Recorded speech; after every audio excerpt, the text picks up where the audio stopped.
आणि म्हणून माननीय मुख्यमंत्री महोदयांना मी काही अंमलबजावणीच्या संदर्भात सूचना लेखी स्वरूपात तर देतोच आहे, पण महेश विजय बेडेकर विरुद्ध स्टेट ऑफ महाराष्ट्र या जनहित याचिकेअंतर्गत महाराष्ट्र सरकारला पॅरेग्राफ नंबर 94 अन्वये आदेश देण्यात आले होते की कोणत्याही धार्मिक स्थळाला, ते कोणत्याही धर्माचं असू द्या, तिथं असणाऱ्या आसपासचे शेजारी, वयस्कर, आजारी, विद्यार्थी यांना त्रास होऊ नये म्हणून हायकोर्टाने स्पष्ट शब्दात सांगितलं की 365 दिवस कोणालाही विना अनुमतीने व जिथं अतिक्रमण आहे त्या ठिकाणी तर मुळीच नाही अशी परवानगी देता येणार नाही।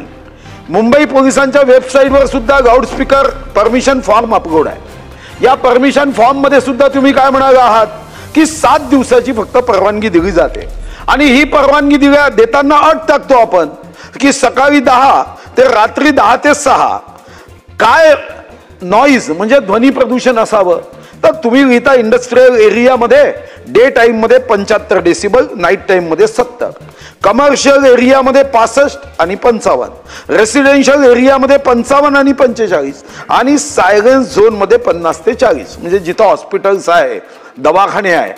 अतिशय स्पष्टपणे या संदर्भात हायकोर्टाने आणि देशातल्या इतर कोर्टाने म्हणजे एक तर अध्यक्ष महाराज उत्तर प्रदेशचं सुद्धा अलाहाबाद खंडपीठाने 15 मे 2020 ला अफजल अन्सारी विरुद्ध स्टेट ऑफ यूपी या जजमेंट मध्ये अतिशय स्पष्टपणे उल्लेख केला आहे की आपल्याला समाजाला असं धर्माधर्मामध्ये जाती जातीमध्ये विभाजन करता येत नाही। भारतीय समाज याला कोणत्याही पद्धतीचा त्रास होऊ नये याची काळजी घेण्याची जबाबदारी प्रत्येक समाजावर आहे, प्रत्येक जाती समूहावर आहे, प्रत्येक धर्मावर आहे। आपल्याला काही दिवसापुरतं मर्यादित या संदर्भात परवानगी ही घेणं हे समजू शकतं, पण अध्यक्ष महाराज 365 दिवस या संदर्भामध्ये देता येणार नाही। आणि म्हणून माझी स्पेसिफिक जे माझे प्रश्न आहे, पहिला प्रश्न की या देशात संविधानाचे अमृत महोत्सवी वर्ष साजरे केलं, सरन्यायाधीशांचा अतिशय जानदार शानदार गौरवशाली सत्कार महाराष्ट्राच्या या विधिमंडळात केला, तर कमीत कमी त्या केलेल्या सत्काराला साजेशी अंमलबजावणी या एसओपीची आपण करणार आहोत का? 2940 अध्यक्ष महाराज हायकोर्टाने त्यांच्या जजमेंट मध्ये दिलाय की अनधिकृत आहे आणि पुन्हा आपणच एसओपी जी केली त्या एसओपी मध्ये आपण अतिशय स्पष्ट शब्दात सांगितलं आहे की यामध्ये काय काय कारवाई कशी कशी केली पाहिजे। यासाठी कोणाची वाट पाहण्याची आवश्यकता नाही आहे।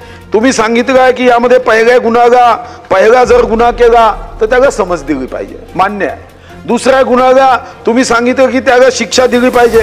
तिसऱ्या गुन्ह्याच्या संदर्भात तर माझा स्पेसिफिक प्रश्न मुख्यमंत्री महोदयांना आहे की पोलिसांवरचा ताण हा वाढतोय हे मला मान्य आहे, गुन्ह्यांची संख्या वाढते आहे मला मान्य आहे, कलियुग आहे त्याला साजेसे गुन्हे होत आहे हेही मान्य आहे, पण अध्यक्ष महाराज मग आपल्याला तशाच पद्धतीच्या व्यवस्था उभ्या करण्याची आवश्यकता आहे।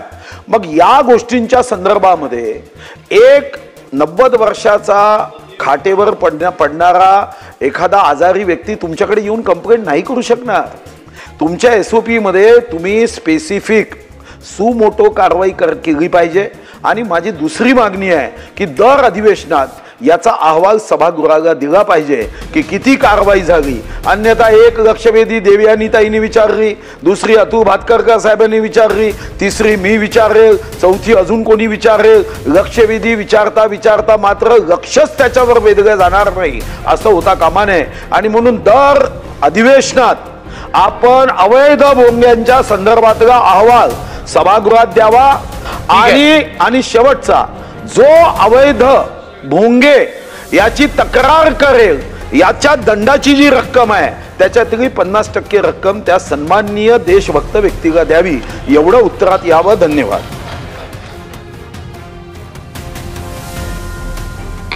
अध्यक्ष महोदय, मी कलियुगातच उत्तर देतो। माननीय सुधीर भाऊंनी अतिशय महत्त्वाच्या विषयाकडे लक्ष वेधलेलं आहे आणि सुधीर भाऊंना अपेक्षित अशा प्रकारचीच कारवाई सरकारने केलेली आहे। सुधीर भाऊ, आतापर्यंत 3367 धार्मिक स्थळांवरचे भोंगे आपण हटवलेले आहेत आणि याच्यामध्ये मुंबईचा विचार केला तर मुंबईमध्ये 1608 धार्मिक स्थळांवरचे भोंगे आपण हटवले आहेत, ज्यामध्ये 1149 मशिदी आहेत, 48 मंदिरं आहेत, 10 चर्च आहेत, 4 गुरुद्वारा आहेत आणि 147 इतर अशा प्रकारच्या एस्टॅब्लिशमेंट आहेत. आता या क्षणी मुंबईतल्या एकाही धार्मिक स्थळावर भोंगा नाही, एकाही नाही. त्याचप्रमाणे राज्यामध्ये 1759 धार्मिक स्थळांवरचे भोंगे हे आपण हटवलेले आहेत. या संदर्भातचा कंप्लायन्सचा अहवाल माननीय उच्च न्यायालयाला आपण दाखल केलेला आहे. त्याच्यावर उच्च न्यायालयाने सॅटिस्फॅक्शन दाखवलेलं आहे. महाराष्ट्राने SOP तयार केली आणि या SOP अनुसार मला हे सांगितलं पाहिजे की मी मुंबई पोलिसांचं विशेष कौतुक करेन की मुंबई पोलिसांनी 1608 भोंगे हे हटवत असताना चर्चा करून, सर्वोच्च न्यायालयाचा आदेश दाखवून आणि त्या ठिकाणी समंजसपणे हे सगळे भोंगे हटवलेले आहेत. कुठेही धार्मिक तणाव नाही, कुठेही FIR करायची आवश्यकता पडलेली नाही आणि आज मुंबईला भोंगेमुक्त करण्याचं काम हे आपल्या मुंबई पोलिसांनी केलेलं आहे. आपण जो दुसरा मुद्दा या ठिकाणी सांगितला की SOPची अंमलबजावणी करण्याच्या संदर्भात, तर निश्चितपणे ती अंमलबजावणी तर चाललेलीच आहे. तर दर अधिवेशनात अहवाल द्यायची आवश्यकताच पडणार नाही, कारण आता भोंगेच काढले आणि पुन्हा लावायचा प्रयत्न केला तर आता SOP मध्ये एक बदल निश्चितपणे करायचं माझ्या विचारात आहे की आता ज्या पोलीस स्टेशनच्या हद्दीत तो भोंगा लागेल त्या पोलीस स्टेशनचा जो त्या भागाचा इन्चार्ज असेल त्याच्यावर याची जबाबदारी असेल, त्याला जबाबदार धरलं जाईल. विना परवानगी भोंग्या करतात त्याला जबाबदार धरलं जाईल. त्यामुळे अहवालाची आवश्यकता पडणार नाही. आणि आपण जे सांगितलं की तक्रार करता समजा जर त्या ठिकाणी काय दंड आला, जर काही दंड आला तर त्यातला 50% दंड हा तक्रारकर्त्याला द्यायचा. Suggestion for action.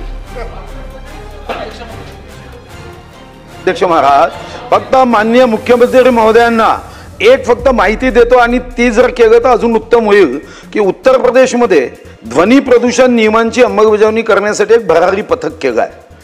1 किंवा 2 असे भरारी पथक काही क्षेत्रामध्ये काही करता येईल का हेही तपासावं आणि हेही सजेशन फॉर ऍक्शन नाही, ऍक्शन ओनली ऍक्शन साठी करता येईल का?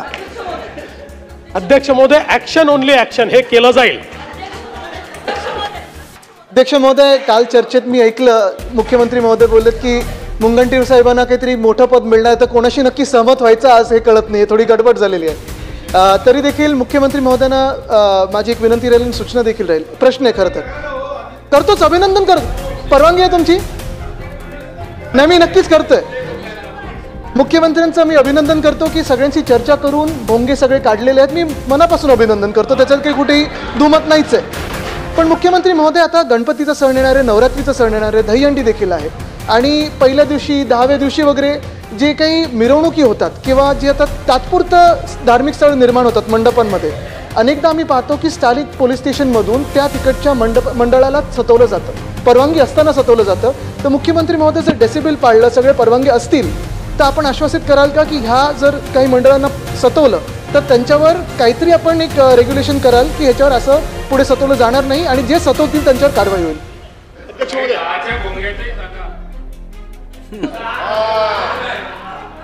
काय काम मुख्यमंत्री महोदय, तुमच्याकडनं इतकं चांगलं काम होतं, पण त्या सकाळच्या 10च्या भोंग्याचीही माझी तक्रार आहे, त्याचाही विचार करा. नाही, त्याच्याकरता त्यातला एकच प्रॉब्लेम आहे की आता ध्वनी प्रदूषणाच्या विरुद्ध आपल्याकडे कायदा आहे, पण विचाराच्या प्रदूषणाच्या विरुद्ध अजून कायदा व्हायचा आहे. तो कायदा झाला की त्याचा आपण विचार करू. पण सन्मान्य आदित्यजींनी जो या ठिकाणी विषय मांडलेला आहे, निश्चितपणे आपल्याला कायद्यानेही जेव्हा सण असतात त्यावेळेस टेम्पररी परमिशन्स देऊन अशा प्रकारच्या सणांमध्ये भोंगे लावण्याची परवानगी देता येते. ती स्पेसिफिक डेसिबलमध्ये असावी अशा प्रकारचा आपला प्रयत्न असतो.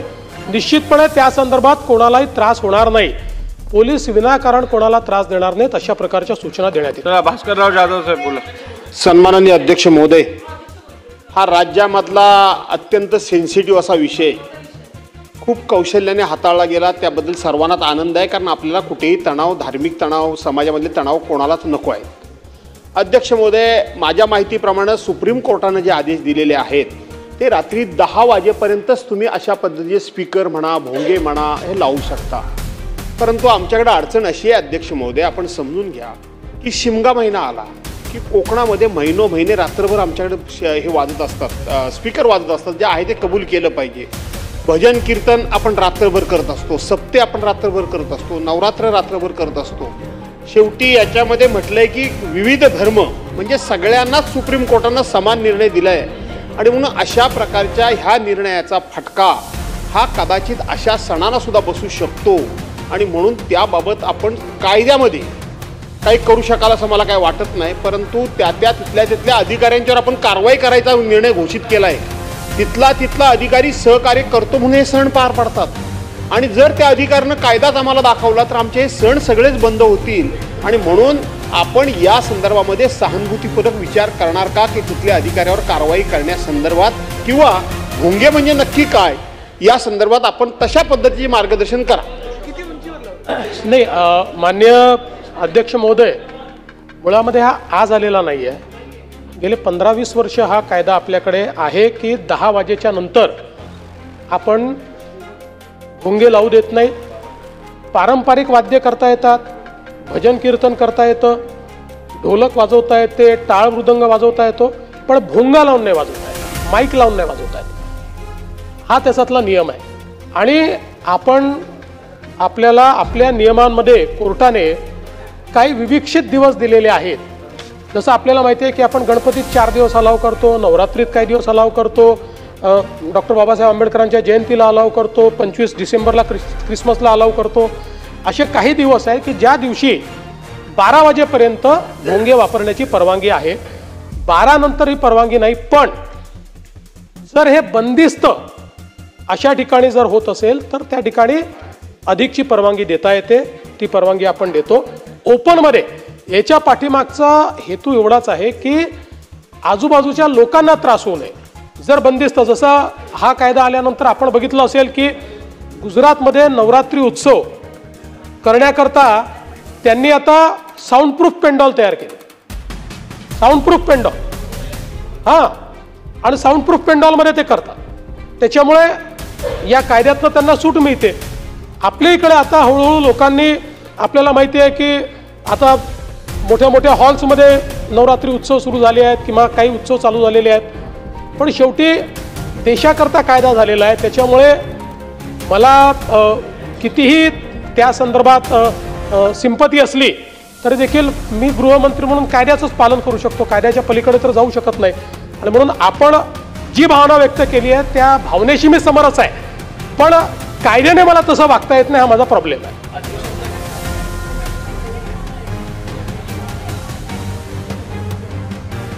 महोदय, मी राज्याचे मुख्यमंत्री आदरणीय देवेंद्र फडणवीस साहेब यांचं मनापासून अभिनंदन करते की मागच्या मार्च महिन्याच्या अधिवेशनामध्ये लक्षवेधीद्वारे मी हा प्रश्न उपस्थित केला होता, मुद्दा, आणि राज्याच्या पोलीस महासंचालकांनी आदरणीय मुख्यमंत्री महोदयांनी हाऊसमध्ये उत्तर दिल्यानंतर त्याचं पत्रक जे आहे 11 एप्रिल 2025 नंतर काढलं आणि मुंबईमधले सर्व भोंगे जे आहेत ते बंद करण्यात आले, एक सोडून. सन्मान्य म्हणजे 9 वाजेचा भोंगा सोडून. सन्मान्य अध्यक्ष महोदय, माझी राज्याच्या गृहमंत्री महोदय आणि मुख्यमंत्री महोदयांना विनंती आहे की मुंबईमध्ये आपण ज्या पद्धतीने कारवाई केली तशी उर्वरित महाराष्ट्रामध्ये सर्व पोलीस आयुक्त आणि एसपींना सांगून अजून देखील काही ठिकाणी हे भोंगे 365 दिवस चालू असतात, दिवसभरातून 6 वेळा चालू असतात. तर सन्मान्य अध्यक्ष महोदय, मुंबईप्रमाणे ह्याची कारवाई उर्वरित महाराष्ट्रामध्ये सर्व CP आणि SP ना सांगून सर्व जिल्ह्यांमधले हे भोंगे जे 365 दिवस रोज चालू आहेत ते बंद करण्यात येतील का? होय अध्यक्ष महोदय, उर्वरित महाराष्ट्रातही 1759 भोंगे बंद करण्यात आले आहेत. अजून कुठले भोंगे बाकी असतील तेही भोंगे बंद करण्यात येतील. आपण आत्ता प्रयत्न हा करतोय की सामंजस्याने लोकांशी चर्चा करून त्यांना समजवून त्यांच्याकडनं कायद्याचं पालन करून घ्यायचं. त्यात चांगलं सहकार्य मिळत आहे. पण जर कोणी सहकार्य देणार नाही तर मग कायद्याचा बळगा देखील दाखवण्यात येईल. अध्यक्ष महोदय, आपल्याही मतदारसंघामध्ये हा प्रॉब्लेम असेल तुम्ही पण करू शकता. माननीय मुख्यमंत्री महोदय, आपण काही विविध म्हणजे काही दिवस आपण दिलेले आहेत असं म्हणालात. मी एक स्पेसिफिक पॉईंट आऊट करतोय आणि अध्यक्ष महोदय आपणही लक्षात घ्या की आपण जो ख्रिश्चन समाजाला 12 वाजेस्तोवर त्यांचा ख्रिसमसचा जो मास असतो तो 24 तारखेला 12 वाजता असतो. पण आपल्या जो GR जो काय आहे त्याच्यामध्ये तारीख आहे 25. त्या नाही सर मी करतो दरवर्षी, मला प्रॉब्लेम येतो. तर तो तारीख 25 लिहिलेली आहे आपल्या कायद्याने. मग 24च्या मासची परवानगी मागायला पोलिसांकडे जेव्हा ते जातात तेव्हा ते त्यांना परिपत्रक दाखवतात 25ला आहे, करता येणार नाही. तेव्हा तो पण GR रिपेअर करून तो 24 करा. 24 त्यांच्या दृष्टीने अतिशय महत्त्वाचा तारीख आहे. 25 त्यांच्या दृष्टीने महत्त्वाची तारीख नाही, कारण का 24ला मिडनाईट मास असतो, 25ला नसते, 24ची रात्र. तेव्हा त्याच्यात रिपेअर करा. तेवढा एक आपण जाहीर करावं. एक मिनटं एवढ्या ध्वनी प्रदूषणाबद्दल आपण बोलत असताना मी स्पेसिफिक प्रश्न विचारतोय. अध्यक्ष महोदय, मी स्पेसिफिक प्रश्न विचारतोय. आमच्या इथे येऊरचं जंगल आहे, राष्ट्रीय उद्यानात आहे. ठाणे शहरातल्या सगळ्या पार्ट्या येऊरला होतात. राष्ट्रीय उद्यानातला भाग आहे, म्हणजे 24 तास तिथे ध्वनी म्हणजे एकही वाद्य वाजता कामा नाही. सगळे नियम कायदे धाब्यावर बसवले जातात. सगळीकडे लाऊडस्पीकर्स चालू असतात. एकेकाळी साहेब 5-5 बिबटे रस्त्यावर दिसायचे, आता मांजरही दिसत नाही. तेव्हा अध्यक्ष महोदय, मुख्यमंत्री एवढे सिरियसली उत्तर दिलं. त्यांनी किती छान कलियुगातले सगळे प्रश्न त्यांनी सोडून टाकले. आता हा कलियुगातलाच प्रश्न आहे साहेब. तेव्हा आपण ह्या येऊरच्या बाबतीत काहीतरी आदेश द्या. पोलीस स्टेशनाला आम्ही रेग्युलर तक्रारी करतो, काहीही कारवाई होत नाही. याच्यावरती काहीतरी उपाययोजना करा. आणि जसं आपण सांगितलं, प्रत्येक CP एरियामध्ये एक भरारी पथक करा. का उत्तर काय येतं, आमच्याकडे स्टाफ नाही आहे, काय करू. अहो तुम्हाला दिसतंय तिथे लाऊडस्पीकर DJ लावून नाचतायत. 10 वाजून गेलेले आहेत आणि नॅशनल पार्कचा हिस्सा आहे. आपण हे गंभीर्याने दाखवून येऊन काहीतरी उपाययोजना करावी आणि ख्रिश्चन धर्माविषयी आजचा आदेश आपण देणार. ठीक. माननीय अध्यक्ष महोदय, ख्रिश्चन धर्मियांच्या सणाच्या संदर्भात जो मुद्दा जितेंद्र आव्हाड साहेबांनी मांडलेला आहे त्या संदर्भात आत्ता या क्षणी मला निर्णय घेणं शक्य नाही, कारण त्याची वस्तुस्थिती माझ्याकडे नाही. पण जर ख्रिश्चन समाजाचे सगळे धर्मगुरू मिळून या संदर्भात ती मागणी करतील की आम्हाला या दिवशी नाही या दिवशी करायचं आहे, तर ती मागणी आपण मान्य करू. कारण आपल्याला इथे आम्ही घोषणा वेगळी करायची आणि त्यांनी म्हणायचं आमचं नेहमीचं चाललं आणि तुम्ही का बदलता. त्यामुळे त्यांच्याशी चर्चा करूनच, बदलायची आवश्यकता असेल तर त्यांच्याशी चर्चा करूनच हा निर्णय त्या ठिकाणी घेण्यात येईल. येऊरच्या जंगलाचा जो विषय मांडलेला, कुठल्याही नॅशनल पार्कमध्ये त्या ठिकाणी साऊंड पोल्युशन करता येत नाही, वाद्य वाजवता येत नाहीत. त्यामुळे अशा प्रकारची कारवाई होत असेल तर पोलिसांना सक्त निर्देश दिले जातील आणि वन विभागालाही दिले जातील. कारण त्या ठिकाणी वन विभागही असतो, त्यामुळे वनमंत्री देखील या ठिकाणी आहेत. वनमंत्री देखील वन विभागाला सक्त आदेश देतील आणि त्याच्यावर आपण कारवाई करू. आणि मी जे फिरतं पथक म्हटलं आहे किंवा भरारी पथक मगाशी सुधीर भाऊंच्या याच्यावर म्हटलेलं आहे, ते सगळ्या आयुक्तालयांमध्ये आम्ही तयार करू.